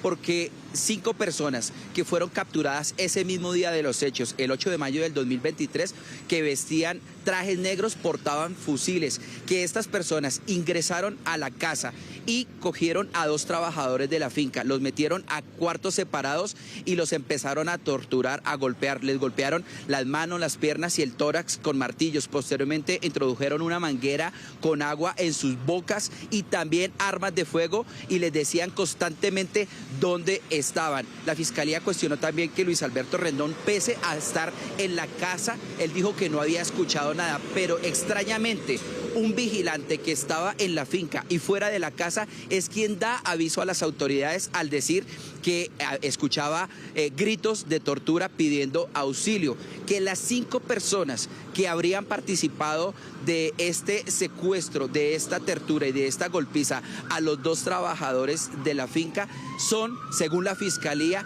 los escoltas de Mike Bahía y de Gracie Rendón. ¿Qué otros detalles se conocieron en esta audiencia? Vean el informe. Este hombre, quien compadece como víctima ante un juez visiblemente nervioso, con dificultad para hablar y hasta lanza el micrófono producto de los nervios, es una de las 2 víctimas, según la Fiscalía, de secuestro y tortura el pasado 8 de mayo del 2023 dentro de una finca en Río Negro, Antioquia, según el ente investigador, propiedad de la cantante Gracie Rendón. El hecho habría sido perpetrado, según la Fiscalía, por estos 5 hombres que ven en pantalla. Un 6º implicado que no aparece en la audiencia, acusado de ser determinador de los hechos y quien se encontraba en la propiedad, según la Fiscalía, es Luis Alberto Rendón, padre del artista Gracie Rendón. Esa tortura me parece horrible, y me parece más horrible la de Elber. ¿Cómo le meten una manguera en la boca para ahogarlo? O sea, que si no llega la policía, este pobre puede morir ahogado. Tras casi 2 años del proceso que poco se conoció, estos 5 hombres estarían a puertas de ser sentenciados por secuestro simple y tortura agravada. Durante la audiencia, la Fiscalía denunció que no aparecieron elementos de pruebas fundamentales en el marco del proceso investigativo, como las armas y el vehículo en el que se movilizaron los presuntos agresores. Este procedimiento en flagrancia quedó en la mitad. O sea, ¿cómo los policiales llegan allí? Ven 2 personas altamente lesionadas que están contando del secuestro y de la tortura y no quitan, no buscan las armas que portaban estos 5 ciudadanos que se cogieron en flagrancia. Luis Alberto Rendón no aceptó los cargos, sin embargo, fue cobijado con medida de casa por cárcel. La Fiscalía no descarta imputar más personas presuntamente vinculadas a estos hechos. Mientras tanto, en Antioquia, a la cárcel fueron enviados el excomandante de bomberos de Itagüí y la supervisora de contratos del área metropolitana del barrio del Valle de Aburrá. Ellos son señalados de haber desviado recursos en 6 contratos firmados entre las 2 entidades. Entonces, este despacho decide imponer medidas de aseguramiento en establecimiento carcelario a la señora María Janet Rúa y al señor Misael Alberto Cadavid. El ex jefe de bomberos de Itagüí, Antioquia, Misael Cadavid, y la jefa de contratación del área metropolitana del Valle de Aburrá fueron enviados a la cárcel por pruebas como esta interceptación que demostraría cómo manipularon contratos para beneficiarse económicamente. En el convenio dice, usted le tocó, vale 6.000 pesos un refrigerio. No, Janet, pero es que resulta que yo me lo conseguí muy bueno por 4.000. A mí me tiene que dar una factura por 6.000. Otro contrato que dejaría ver el alcance de la presunta corrupción fue un curso sobre manejo de abejas cuyo costo real era de 16 millones de pesos y fue facturado por más de 90 millones. Según la Fiscalía, esa práctica se presentó en al menos otros 4 contratos. Como prueba de la forma como operaban, en la audiencia se escuchó esta otra interceptación. Si un souvenir, no otro kilo, pues voy a poner un ejemplo, a 50.000 pesos y lo damos en un ejemplo, pero si el mismo souvenir yo lo consigo con igual calidad en 45 y esos 5.000 hace parte de la rentabilidad. Eso es plata de su rentabilidad. O sea, y a mí pero si ellos me decían la factura por los 50. Y responde Janet. Es más, yo no escuché lo que se acaba de decir. El tercer implicado en este caso es Elkin de Jesús González. Fue dejado en libertad, pero sigue vinculado al proceso. La Comisión de Regulación de Comunicaciones negó la solicitud presentada por la Presidencia de la República para emitir anoche una alocución presidencial. Carlos Barragán, ¿cuál fue ese argumento de la comisión y qué respondió el presidente? Cuéntanos. Daniela, pues a través de un comunicado, pues la Comisión de Regulación de Comunicaciones ha explicado que en la locución en la que el presidente Gustavo Petro iba a dar un mensaje relacionado con el tema de la evolución de los cultivos de coca y las acciones en los territorios para su sustitución no cumplían con las especificaciones dictadas por la sentencia del Consejo de Estado como una circunstancia grave, sobreveniente o inaplazable. Señala textualmente que para la comisión el mensaje no cumplía tampoco con los criterios de urgencia, de uso excepcional ni delimitación temática establecidos por la norma. La resolución recuerda que las alocuciones presidenciales deben restringirse a situaciones graves, sobrevinientes o impredecibles como desastres naturales, como calamidades públicas, alteraciones de orden público o eventos de fuerza mayor que justifiquen una comunicación directa con la ciudadanía. Por su parte, el presidente Gustavo Petro, a través de sus redes sociales, respondió a la Comisión de Regulación y señaló, estos son apartes textuales y son unos de los apartes, el presidente de la República de Colombia ha sido censurado, le prohíben hablar por televisión, lo que no hicieron con ningún presidente lo hacen conmigo. Más adelante señala que la Comisión de Regulación no es la entidad para determinar qué es urgencia y qué no. Para mí, dice el jefe de Estado, urgencia es que se roben los recursos públicos, que acaparen los medicamentos, que se mueran niños por desnutrición. Controversia que apenas empieza entre la Comisión de Regulación de Comunicaciones y el presidente Gustavo Petro. 7:55, es complicada la situación de la transversal de Boyacá, donde una creciente se llevó hace algunos meses 2 puentes vehiculares. Las autoridades y la comunidad están pidiendo atención urgente del INVÍAS. La esposa de don Bernardo se enfermó en las últimas horas en la vereda Cafeteros del municipio de San Luis de Gaceno, en Boyacá. Sin cómo lograr que llegue un vehículo a su vivienda por el colapso de 2 puentes en la transversal de Boyacá, no tuvo más alternativa que pedir ayuda a sus vecinos para sacarla en una camilla improvisada y trasladarla al centro de salud más cercano. Gracias a Dios y la comunidad me ayudaron a pasar a mi esposa que estaba en un sitio crítico de salud. Gracias a la comunidad que me están colaborando, porque sí, mira que no hay vía, no tenemos nada de acceso. Son varios meses donde estos campesinos han vivido todo tipo de dificultades, todo por cuenta de la creciente súbita que se llevó los puentes vehiculares. Estamos pidiendo una ayuda al gobierno departamental y nacional, porque nos tienen un poco olvidados acá en este sector. Como pueden ver, esto es una vía de larga importancia, que aquí es por donde pasa la gente del municipio Páez, Campo Hermoso, Bermeo, San Eduardo, y es una región donde pasamos la miel, la panela, la cuajada, la leche. Hemos oficiado a las entidades como el INVÍAS, como el mismo Ministerio de Transporte, quienes tienen cargo de esta vía, y no se ha visto su presencia en este sector.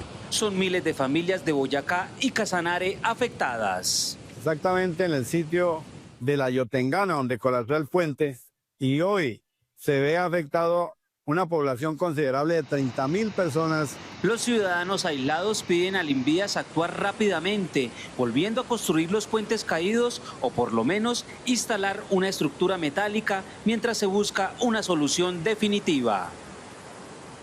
Noticia en desarrollo en Noticias Caracol. La registraduría advirtió que la consulta del pacto histórico seguirá adelante, a pesar de los enredos jurídicos que han surgido en las últimas horas, pero también surgen dudas sobre el futuro político del precandidato Daniel Quintero. Eduardo, usted tiene más detalles. Nicolás, pues empecemos hablando sobre el tarjetón, porque hay dos razones por las cuales habría necesidad de reimprimirlos. La primera, el Consejo Nacional Electoral dice que no puede estar el logo del pacto histórico y ese material ya se imprimió y efectivamente lo tiene. La segunda, están quejándose los que van a participar en esta consulta sobre la pregunta, porque dice que van a escoger a un candidato a la presidencia, razón por la cual no podrían participar después en la consulta interpartidista del mes de marzo. Sin embargo, en una declaración y en un comunicado que publica en las últimas horas la registraduría dice que es imposible volver a imprimir estos tarjetones y lo ratificó en las últimas horas el propio registrador. No tenemos ningún elemento, documento u orden del que se pueda decir que es posible suspender o cancelar la consulta. Luego habrá que esperar de aquí al 26. Por ahora la consulta va, se mantiene tal y como está definida y tendremos que ver cuáles son los sucesos futuros. Si le diera la instrucción de reimprimir los tarjetones, ¿estamos logísticamente y presupuestalmente preparados para ello? No.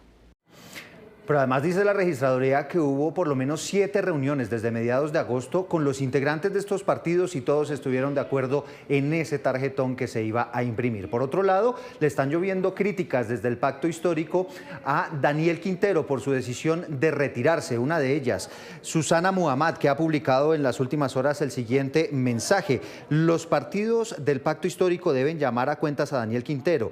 Él no se puede retirar solo a estas alturas, tiene responsabilidades jurídicas y la consulta es vinculante para él porque el tiempo de retirarse ya pasó. La irresponsabilidad de este señor es gigante y es que efectivamente hay muchas dudas frente a esa candidatura porque tendría que obligatoriamente y legalmente participar en esta consulta o si no podría quedar inhabilitado. Lo explica Alejandra Barrios, la presidenta de la MOE. Si uno ve el texto de la tarjeta electoral que se va a poner a consideración de los ciudadanos, el texto lo que dice es voto por la consulta de candidato a la presidencia de la República y señala las 3 candidaturas del pacto. Lo que uno entiende entonces como ciudadano al leer esta tarjeta es que le están consultando sobre el candidato que va a la presidencia de la República por parte de el pacto histórico o los partidos que conforman la alianza del pacto histórico. Y es que Daniel Quintero ya fue avalado por estos partidos políticos, razón por la cual tendría que participar en la consulta. De no hacerlo, iría a marzo, pero sin el aval todavía claro de algún partido político. Eduardo, es que son varias las dudas de esta encrucijada política en la que se encuentra el pacto histórico para su consulta. Y a propósito, tenemos a Juan Carlos Galindo, él fue registrador nacional y precisamente se conecta con nosotros hasta ahora acá en Noticias Caracol. Doctor, bienvenido. Muy buenos días para todos ustedes y para los televidentes. Uno, ¿cómo puede explicar la situación actual del pacto histórico? Lo cierto es que el 26 van a tener una consulta donde van a escoger un candidato, pero la primera gran duda que surge es, ¿el ganador podría eventualmente participar en las consultas que se van a realizar en el mes de marzo o en qué escenario queda? Bueno, antes de eso debemos decir que no es propiamente la consulta del pacto histórico, porque el pacto histórico en estos momentos no tiene personería jurídica y ese es un requisito esencial, necesario para llevar a cabo una consulta partidista. En segundo lugar, se trata entonces de una consulta interpartidista solicitada por 3 partidos políticos, quienes le pidieron a la organización electoral que estableciera un mecanismo de participación ciudadana avalado por la Constitución y la ley para seleccionar un candidato a la presidencia de la República. Esa fue la solicitud que se le hizo a la registraduría y eso es lo que ha venido organizando la organización o disponiendo la organización electoral para cumplir con ese mandato legal. Debemos tener en cuenta que respecto de si la persona que haya participado en una consulta interpartidista puede participar en otra, en mi criterio no es procedente, no es válido, porque según el artículo 7º de la ley 1475, los resultados de las consultas son obligatorios para el partido como también para los precandidatos que participaron en ella. Entonces, de este proceso de consultas surgirá un candidato y esa persona que recibe el respaldo popular mayoritario debe ser entonces el candidato de ese partido, de ese grupo de partidos para las elecciones de la presidencia de la República. Si pudiera participar en otra consulta interpartidista, dejaría de ser vinculante ese resultado popular que se obtuvo en la consulta. Doctor Galindo, ¿y qué pasaría en el caso del precandidato Daniel Quintero? Hace pocas horas dice, no participo, me retiro de la consulta. La directora de la MOE está diciendo, esa consulta es vinculante también para él. ¿Hay algún tipo de sanción o podría él participar en esa consulta amplia de marzo? ¿Qué pasaría? Bueno, por un lado hay que decir que según el calendario electoral establecido tanto por el Consejo Nacional Electoral como por la Registraduría, se estableció un periodo de inscripción de candidatos a la consulta interpartidista.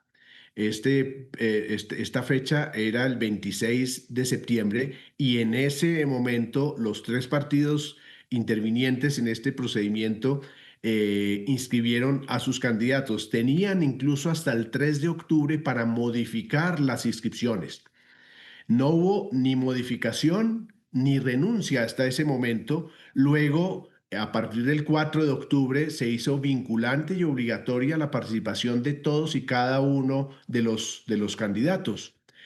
Luego, mal podría decirse que hace 1 o 2 días renunció uno de los candidatos. No, él ya está obligado a participar en ese proceso de consultas y tan es así que ya la tarjeta electoral fue impresa con su nombre y su fotografía y ya estamos simplemente es para que lleguemos al 26 de octubre y los colombianos, los ciudadanos colombianos puedan participar, que deseen, puedan participar en esa consulta seleccionando cualquiera de los 3. Sí. Y definitivamente el carácter vinculante de ser candidato a la consulta y los resultados de la misma son obligatorios de conformidad con el artículo 7º de la ley 1475. Allí se dice que los resultados de las consultas son obligatorios para los partidos y para los precandidatos o candidatos que participaron en ella. Y de desconocerse los resultados de las consultas, significará también una sanción establecida por ese mismo artículo que dice que en caso de incumplimiento de los resultados de las consultas o en caso de renuncia del candidato, los partidos, movimientos o candidatos deberán reintegrar proporcionalmente los gastos en que hubiera incurrido la organización electoral, los cuales serán fijados por el Consejo Nacional Electoral con base en los informes de la Registraduría. Usted habla, ex registrador, de una sanción económica que podría tener eventualmente el precandidato Daniel Quintero, pero mi pregunta es, si él no participa el próximo 26 de octubre, ¿quedaría eventualmente inhabilitado jurídicamente para participar en marzo de otra consulta, ya que está inscrito en el proceso del pacto histórico?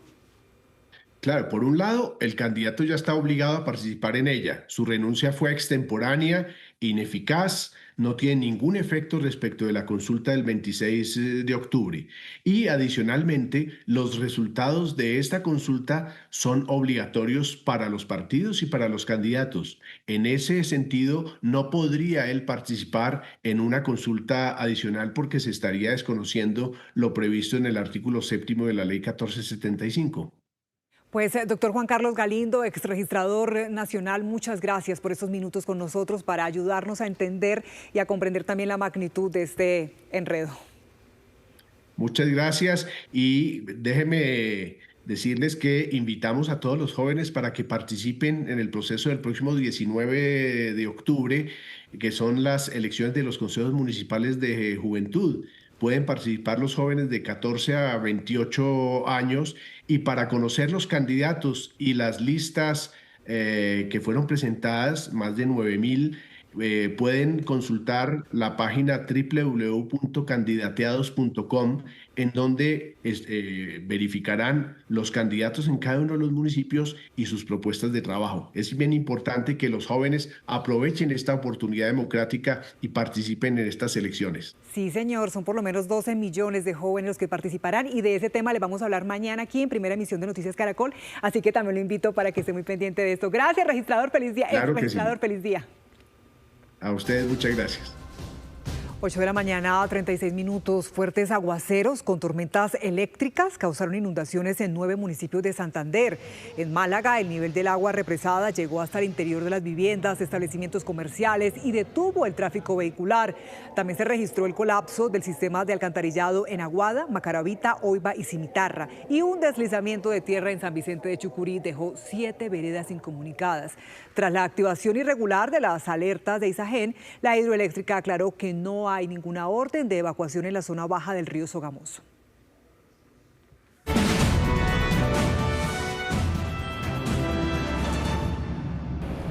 El país la conoce. Clara López Obregón es una líder de izquierda, una líder decidida, ha estado en la alcaldía de Bogotá, en el Congreso de la República, siempre alrededor, además, de estas causas de la izquierda en Colombia, pero mucho más ahora, en esta contienda en la que el progresismo está buscando una nueva oportunidad en el 2026. Gracias, Clara, por estar aquí. Muchísimas gracias por la invitación. ¿Por qué creer que hay posibilidad de gobernar este país? Bueno, en primer lugar, yo siento una gran responsabilidad como dirigente de izquierda por el proyecto político y por el país. Y para ser francos, porque uno a veces habla con demasiada diplomacia, en la izquierda pocas personas tienen entrada en otros ciclos, en otros sitios. Y yo pienso que con el apoyo del presidente Petro, que maneja una proporción importante del electorado, pero no llega a ser la mitad más uno que se necesita para ganar, yo puedo atraer a sectores del liberalismo, esa vieja cultura que tenemos los liberales progresistas desde López Pumarejo y Gaitán. Puedo apelar, y lo estoy haciendo, al conservatismo de la doctrina social de la Iglesia, y no me queda la menor duda de que puedo lograr esa mayoría que se requiere para en segunda vuelta llegar a ser presidenta de este país, y ya es hora que haya una presidenta en Colombia. Las elecciones convocan al país, a los ciudadanos, a conversar sobre lo que les está pasando y sobre lo que quieren que venga en el futuro. Si esa conversación se diera hoy con todos estos colombianos que están ustedes tratando de convocar al voto, ¿cuál sería, digamos, su respuesta ante lo que ha pasado en este gobierno, lo que está pasando y lo que podría eventualmente pasar en un gobierno suyo? Pero yo lo primero que quiero plantear es que necesitamos seguridad. Necesitamos seguridad para tener una democracia plena, necesitamos seguridad para que la economía funcione y necesitamos una cultura de paz que nos permita proyectar a futuro un consenso de país. Entonces, mi primera acción como gobernante va a ser dedicarme a ese tema. Yo voy a convocar a los generales activos y a los generales que han sido retirados en los últimos gobiernos para sentarme a hacer una política de seguridad basada en lo que se necesita para pacificar el país. Aquí hay más de 1000 conflictos andando. Tenemos que hacer un inventario de los conflictos en los territorios, avanzar, conversar con las comunidades, tener en cuenta que hay unos actores ilegales que tenemos que sentar a la mesa o llevar ante la justicia. Pero lo que no podemos es seguir permitiendo que el país siga en este relajo. ¿Y usted considera que esa primera acción y ese trabajo en seguridad iría en contra o tendría el apoyo eventualmente del gobierno de Gustavo Petro? O pues no del gobierno, en ese caso de Gustavo Petro como líder. Sí, porque ¿no pareciera contradictorio? No, no es contradictorio, porque lo que vamos es a territorializar y a poder sacar adelante lo que en muchos casos no se ha podido en este gobierno, de llevar al lado de la fuerza pública a toda la acción integral del Estado. Es que la paz no se hace sola, la paz se hace con inversión social. ¿Qué es lo que diferencia a la izquierda o qué es lo que ha significado esa diferencia de la izquierda en el relato nacional? Uy, yo creo que el presidente Petro ha logrado algo importantísimo de manera cultural, de manera de identidad. Ha puesto el cambio como algo irreversible en el relato público. Fíjese que hoy en día todos los partidos tienen que referirse a las necesidades sociales de la población, y eso lo hizo Petro. Tiene que referirse a la inclusión de toda esa gente que había sido dejada atrás, a todas las zonas marginales, no solamente de las ciudades, sino del territorio nacional, los territorios abandonados. Petro ha incluido a los indígenas, ha incluido a los afros, ha hecho un proceso de inclusión social que ha generado una nueva manera de ver la cultura, la política y la sociedad. ¿Cuál es el llamado a la construcción conjunta con el sector privado que debe impulsar la industria y la empresa en este país? Sí, yo por ejemplo no he estado de acuerdo con esa tropelería que se está generando, que refleja un mal entendimiento de para qué es la protesta social, atacando comercios, atacando empresas, atacando gremios. Eso es de muy mala factura. Desdice de la protesta social, porque en los medios de comunicación ya no mueven las multitudes que se mueven ni el objeto de la protesta, sino el tropel. Eso hay que llamar la atención y civilizar a esa gente que no quiere permitir una protesta pacífica. Pero más allá de eso, en la polarización hay que tener en cuenta que es de dos partes, ¿sí? Pareciera que no quisieran sentarse juntos a resolver los problemas, sino atacarse mutuamente. Y se les olvidó que lo que hay que presentar es un proyecto de país, ese sueño que llevamos todos los colombianos en el alma de un país en que quepamos todos. ¿Cuál sería la pastillita, digamos, de estos próximos 4 años? ¿Por dónde sembrar el progreso económico, el bienestar de las personas, que se sientan que están yendo hacia adelante en todos los sentidos? Mire, hay una desconexión verdaderamente impresionante entre el universo de la gente y el mundo de los políticos. Parecieran un divorcio total, entre otras cosas porque el mundo de los políticos se ensimismó y ya no representa los intereses populares, los intereses sociales, sino los intereses de las élites. Eso ha generado un rompimiento muy grande que desinstitucionaliza al país y acaba con la democracia. Entonces yo estoy convencida de que lo que tenemos es que escuchar a la gente y trasladar su dolor y sus propuestas y sus ilusiones a las decisiones nacionales. El presidente Petro ha hablado de una constituyente y yo he planteado, bueno, hagamos un proceso constituyente y aprovechemos la inteligencia artificial para colocar en todo el país, en todas las plazas del país, de los municipios, espacios donde la gente pueda de manera virtual hacer sus propuestas, escuchar cuáles planteamientos hay y decidirse. La participación es un gran reto. ¿A usted le gusta más la idea de la constituyente que del acuerdo nacional, que también plantea, por ejemplo, Iván Cepeda? Es que... ¿O es un mecanismo para llegar, no? Son dos extremos distintos. Yo no creo en los acuerdos de cúpulas. Los acuerdos de cúpula siempre han sido excluyentes. A mí me parece que llegó la hora del pueblo y si el siglo XX fue el de la gran empresa, el siglo XXI tiene que ser el de la conciencia ciudadana. Ya la gente ha avanzado muchísimo y las instituciones se han quedado atrás, las económicas, las políticas. Tenemos que hacer un cambio cultural y yo creo que acuerdos de cúpulas con los grandes esclarecidos tienen la gran dificultad de que hacen parte de la desconexión entre el mundo de la política y el universo de la gente, que es al que tenemos que llegar con escucha directa, y la escucha directa interactiva, porque cuando usted utiliza los medios virtuales, la inteligencia artificial, usted puede llegar a mucha más gente y generar consensos mucho más amplios, y eso es lo que está exigiendo la democracia moderna. Aquí tenemos la experiencia reciente de la explosión social, y yo pienso que si usted mira al mundo entero, lo que está sucediendo es un desencanto con la democracia, un desencanto con un modelo económico y social que no está respondiendo a las necesidades reales de la gente.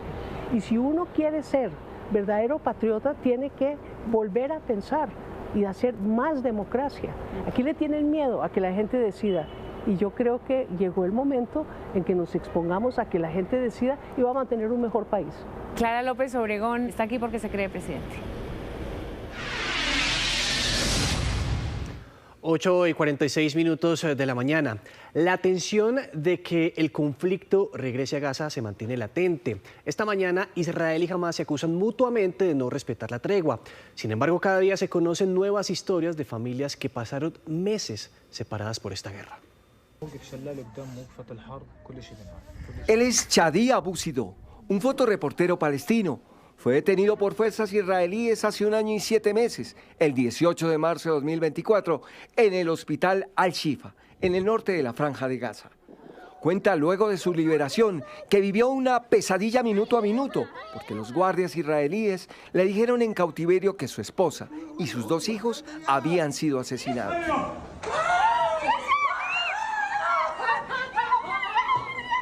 Sin embargo, el pasado lunes descubrió que la tragedia que vivió en medio de la guerra no había sido tal y hoy es una historia de vida y esperanza. Su familia, la razón de su existencia, estaba con vida.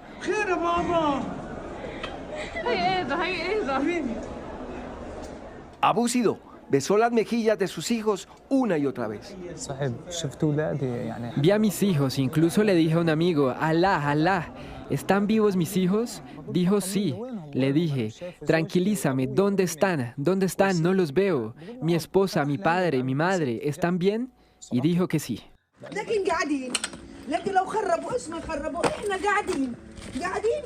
Ella es Hayam Magdad.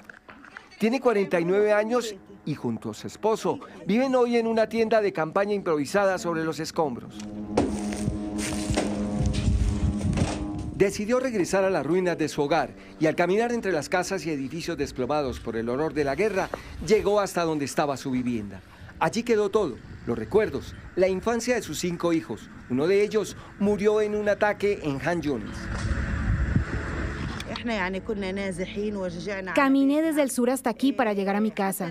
Aunque esté destruida, viviré sobre ella porque esta es nuestra vida. Puedes ver cómo vivimos, no encontramos descanso ni siquiera ahora, ni descanso, ni estabilidad, ni nada.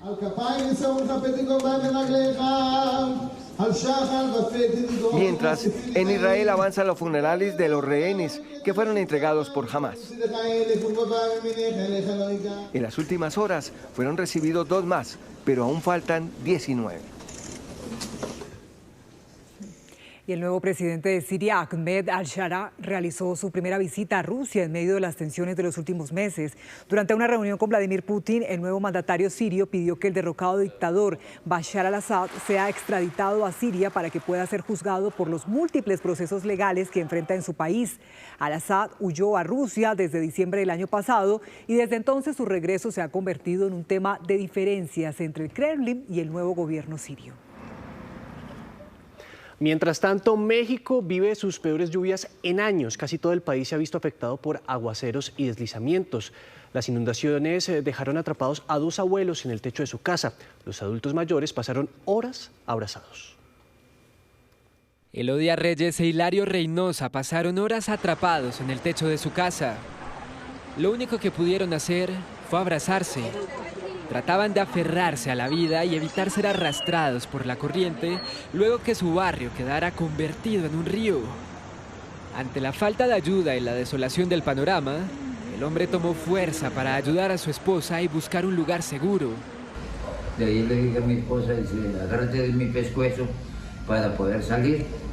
Ya de ahí se agarró de mi pescuezo, salimos a dar la vuelta donde está el triciclo, ahí nos agarramos la pared.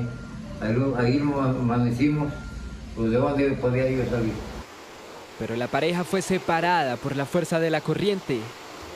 Hilario trabajó durante muchos años como albañil y también como pescador, así que tenía todas las habilidades para salvarse, pero su esposa no, pues no sabe nadar, pero ella como pudo, buscó un lugar seguro.